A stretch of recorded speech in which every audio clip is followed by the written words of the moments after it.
Hey, what's up? It's Jim, and I just got back from the new film, A Most Wanted Man. Of the recent John le Carré film adaptations, this is probably the driest, and the least visual as well. I was kind of surprised how dry and information-based this is, and it actually reminded me of the BBC's versions of John le Carré's works. I've only seen the BBC version of Tinker Tailor, The Soldier Spy. It's not as visual as the eventual film version, which came out recently, and I think in certain ways I like that about this film. It's the first post 9/11 John le Carré novel made into a film. A Most Wanted Man is very much about the politics in a post 9/11 world, and you can definitely tell it's a 9/11 story, and it's probably one of my more favorite post 9/11 thrillers. This film's really about control, and I think that's something that is very much a part of John le Carré stories and spy stories over who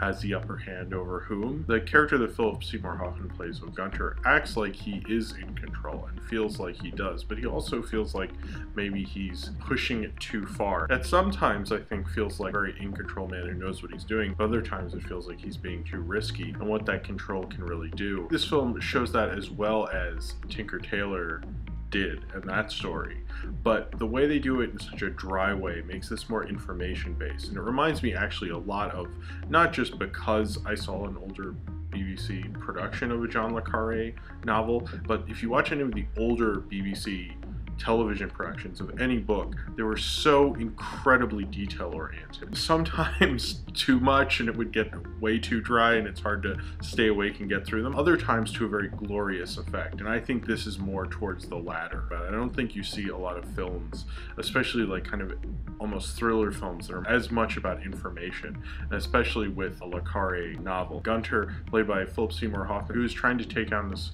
Dr. Abdullah, who they think has been funneling money to terrorist activities, and this is in Hamburg, Germany, where the 9/11 attacks were planned. There's an intense amount of CIA pressure and spying going on to make sure that doesn't happen in that city again. Gunter tries to find a link to Abdullah and uses this young man who's come into the city through Russia after being tortured and who's been left a lot of money, and he's going to try to use that man and the social worker played by Rachel McAdams to kind of bring down Abdullah.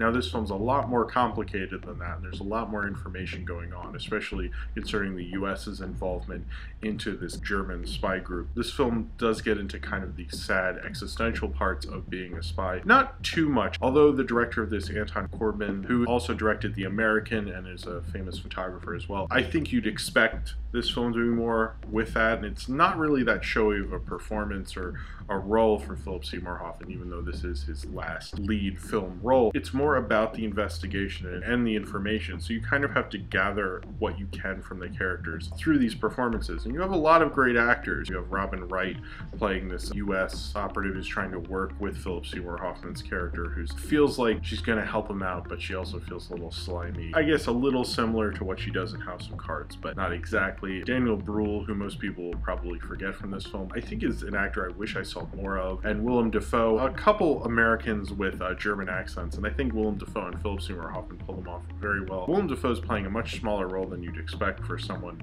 like Willem Dafoe, who's a great actor. Rachel McAdams, though, her German accent at times was getting a bit much.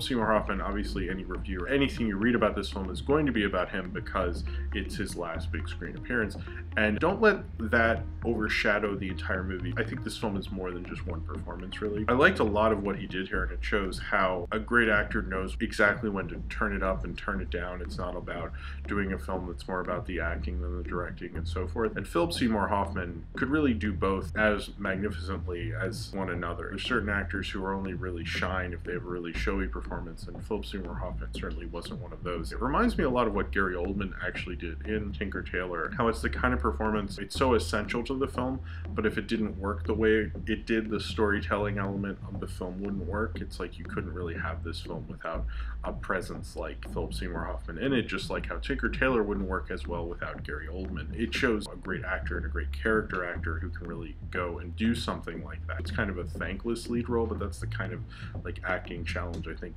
a real kind of actor's actor like Seymour Hoffman could really do. And I think if you look at a lot of the recent le Carre films, you know, whether you look at Constant Gardener or Tinker Tailor or this film, they're all done by kind of more actors, you know, Ralph Fiennes, Gary Oldman, and Philip Seymour Hoffman would all, I would say, classify under that. And I think Philip Seymour Hoffman goes into that tradition just as well as Ralph Fiennes and Gary Oldman did. Anton Corbijn directed this film in such a dry way, you almost might not really appreciate it. It's almost directed in kind of a studio director way. It's a little shocking to go from the American to this. Not that any of his films have really shown too much auteurism to his filmmaking, and this feels more like kind of a seasoned studio thriller director rather than the guy who did do the American. I can kind of see it because they're both kind of dry, but that film was far more visual, and this film really isn't. He really gets it to work, and it's far more about the information in times than there's not too many character moments. There's certain ones that fall flat. There's a particular moment that I just thought was a little stupid where Rachel McAdams, after she has been interrogated and asked to help bring this young man who she's hiding around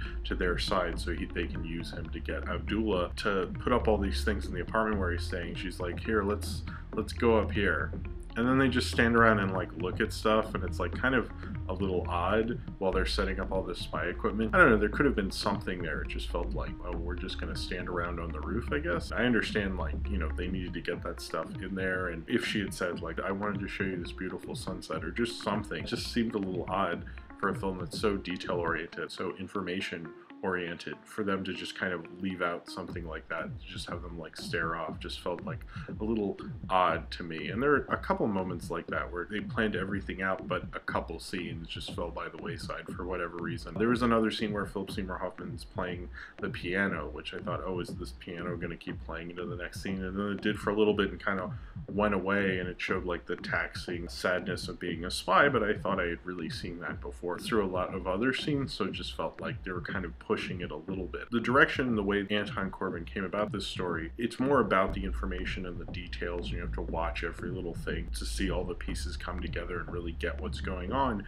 But then it felt like there were certain points where he just let all that go and just figured like, oh yeah, they'll kind of get this. That kind of hurt the film a lot for me because I'd be really into it, and then I'd look at this one particular scene that they seemed to be a little sloppier on, and it felt like the flow of the direction was like broken when they'd have scenes like that. But maybe that's nitpicky, and maybe that's just a minor detail, because overall I thought this was more of an intelligent spy thriller. It feels more like a studio director kind of spy thriller film. It's a kind of spy thriller we don't really see anymore. I remember spy thrillers like this, like drier kind of spy thrillers that studios used to kind of make, and now certainly things are more about explosions and action sequences and things like that. I mean, when you think of a post 9/11 thriller, I don't think you think of a film like this. You usually probably think of Paul Greengrass and the Bourne sequels he worked on. That's kind of sad that I can't think of many other post 9/11 thrillers this dry and information based and more for an older audience. And I think I was actually the youngest person in the audience when I saw it. My dad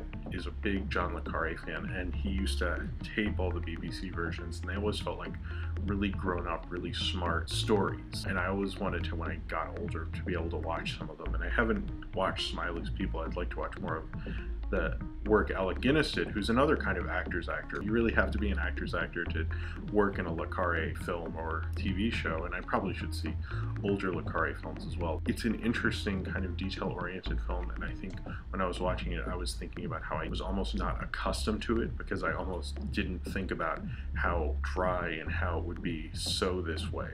And I think Anton Corbijn just kind of went so far into it. I think a lot of these other directors who have done it have made it in more of a visual way, and I think I probably like those other two films a lot more than this, but I kind of appreciate the way Anton Corbijn came about the direction of this film. The whole idea of control in a 9/11 world is that you never know what that person under control is going to do and what they're going to do with it, and how these new ways of control have been put into place because of 9/11, what they're going to do with it. And it felt that way throughout the whole film. In most le Carre films, you know, you have that idea that the spy who's going through it might not be the person who is in control, and you don't really understand who is. That went throughout this film, but I think it made it feel even more confusing and scary because it was so detail oriented. You felt like you knew everything, but you probably don't know everyone's entire motivation until the story is really over, and then it leaves you kind of with a dry existential feeling that that spy probably has to live with their whole life. So if you've seen A Most Wanted Man and you would like to talk about it, then comment below in the comments and subscribe